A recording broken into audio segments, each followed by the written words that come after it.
Okay, I'm gonna just come out and say it. Today on the Continuum, we're gonna be talking about the Holocaust. The world needs to see what fascism and Nazis did in Germany. Now that we're seeing that this is closer than ever inside the US, in Florida, and in Texas, we need to understand what is going on and what happened. So today on the Continuum, we're gonna be talking about the Holocaust. So this is your warning, but this is the Continuum.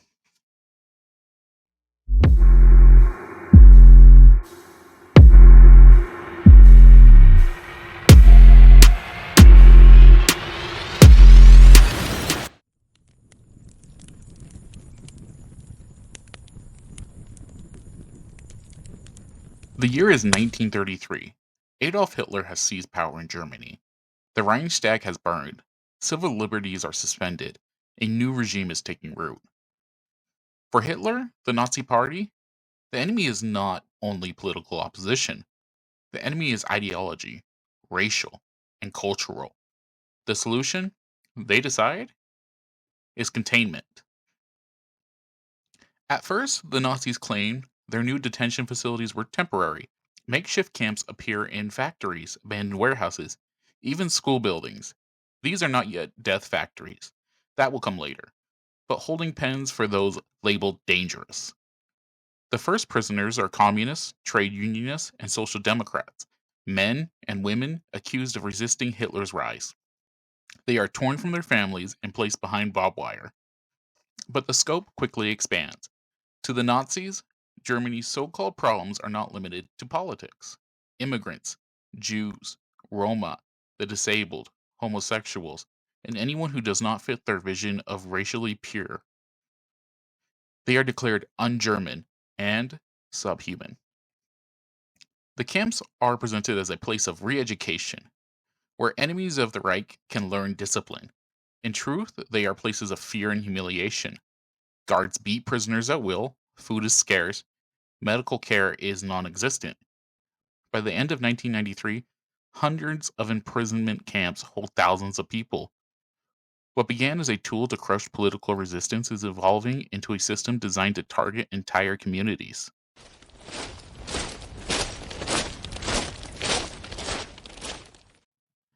After the first years of Nazi rule, the camps spread.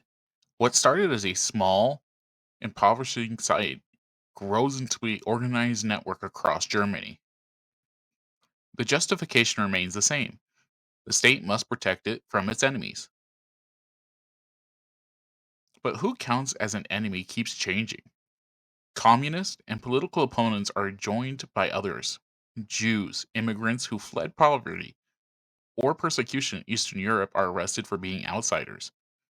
Roma families, nomadic, poor, and despised by Nazi ideology, are rounded up as asocial. Homosexual men, disabled citizens, Jehovah's Witnesses refuse to swear loyalty to Hitler and are all marked for imprisonment. The Nazis use a single word to justify their arrest: Unstretchman, subhuman. The idea is simple but devastating. Some lives are worth less than others. Conditions inside worsen. Prisoners are not only locked up, they are degraded, beaten on the daily, forced labor is introduced. Prisoners are used to build roads, dig ditches, and work in quarries. Their suffering is presented as proof of their so called inferiority. Outside the barbed wire, propaganda tells the German people that the camps are orderly, even beneficial. Many Germans accept the lie, or choose not to ask questions. By 1934, the camps are no longer temporary. They are permanent institutions, carefully managed and ruthlessly enforced. What began as emergency detention has become a system. At its center stands one camp, the prototype of it all: Dachau.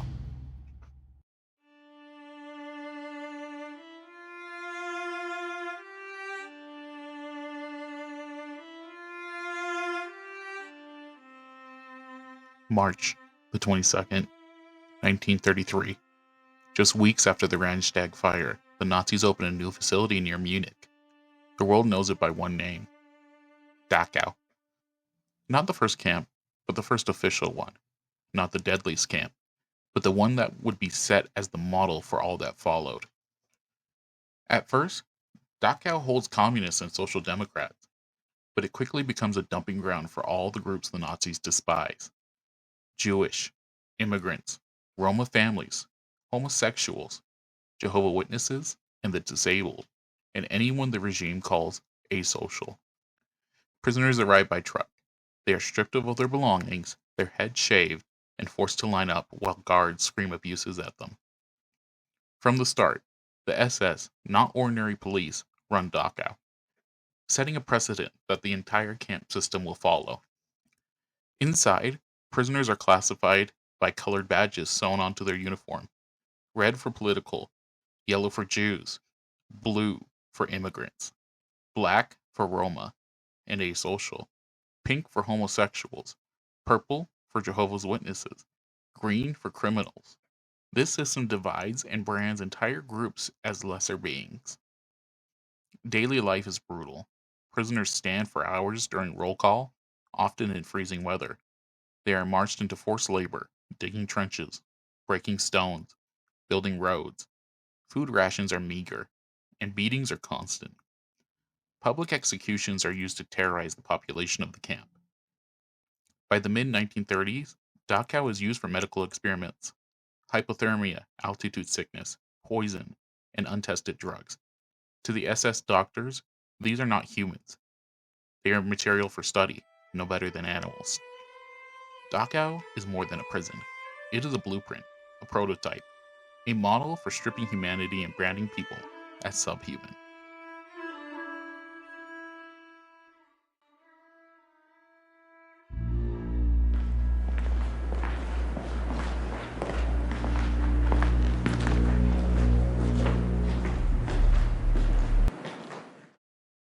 By 1934, the Nazi camp system had outgrown its improvisational beginnings. At the heart of its transformation stood the SS, led by Heinrich Himmler. The SS turned the camps into instruments of state control and ideological enforcement. The Inspectorate of the concentration camp standardized operation, prisoner treatment, labor quotas, uniforms, and punishment, no longer dependent on local discretion.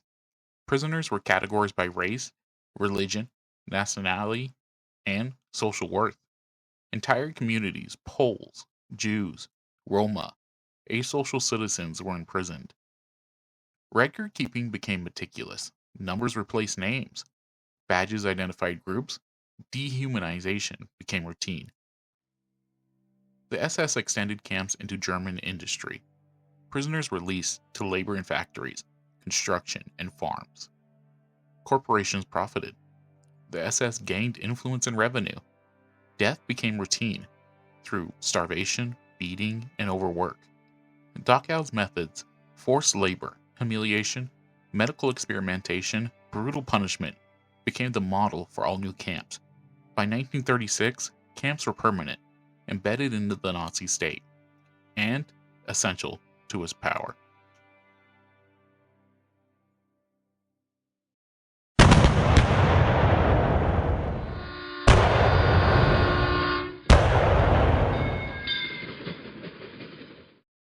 September 1st, 1939, Germany invades Poland. The Second World War begins. The camps spread across Europe. Names like Strassenheisen, Buchenwald, Ravensbrück, and Auschwitz emerge. The population explodes. Civilians from conquered lands, Poles, Czechs, Soviets, French, they join the Jews and Roma and other already targeted. Deportations and forced labor became routine. Trains carry thousands at a time. Overcrowding, hunger, and disease claim lives even before they arrive. Inside, prisoners work in quarries, factories, and construction jobs. Exhaustion, starvation, and punishment ensure death is ever present. By 1942, camps transition towards extermination. Medical experiments redefine lethal techniques. Auschwitz begins moving prisoners from labor-only incarceration towards systematic killing. Outside the gates, propaganda conceals reality. portraying deportations as resettlement or work assignments. Yet, the shadows of the camp spread across Europe.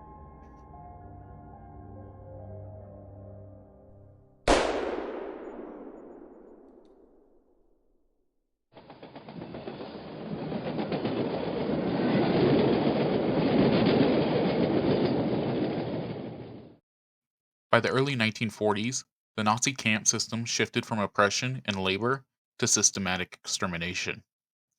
Medical programs, testing euthanization, poison gas, and starvation are redefined and transferred to extermination camps. Auschwitz, Treblinka, Bezlik, these are all built to kill. Deportees are sorted on arrival, labor or death. Families are separated. Prisoners are exploited in labor forces or immediately sent to the gas chambers. Cyclone B and carbon monoxide kills hundreds at a time. Crematoriums burn bodies day and night. Ashes are disposed across fields and rivers. The machinery of death is bureaucratical as well as industrial. Records track arrival, labor assignments, and deaths. The final solution is underway. By 1942, genocide became industrialized. Political repression became a program of annihilation, and the camps operated as factories of death.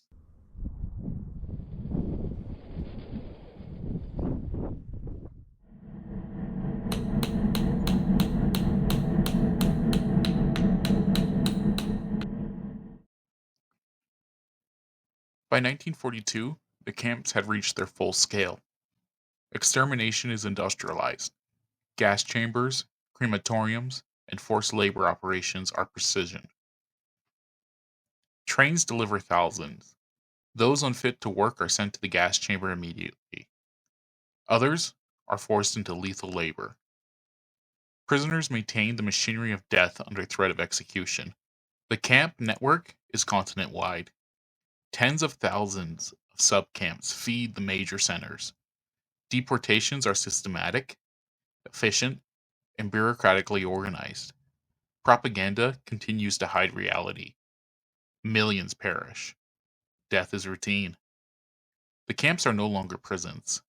They are machines, coordinated, relentless, and lethal.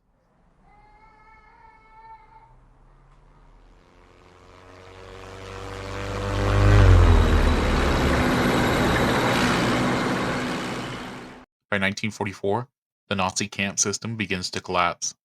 Allied forces advance, but death marches are forced evacuations, where thousands die en route. Liberation arrives. Soviet troops find Auschwitz and others, but they find warehouses that reveal shoes, hair, and toys. The remains of millions. American and British troopers liberate Dachau. Survivors stagger from starvation, disease, and exhaustion. More than 18 million people pass through the camps. At least 6 million Jews and millions of Roma, Poles, Soviet prisoners, homosexuals, disabled people, and immigrants to Germany were murdered. Liberation exposes the full horror. Survivors bear witness. Evidence becomes central at the Nuremberg trials. The Nazi camp system is revealed as an industrialized program for murder, a warning to future generations. The gates are open. The victims are remembered. The lessons endure. Vigilance, humanity, and remembrance are essential powers to prevent such a torturous atrocities from happening again.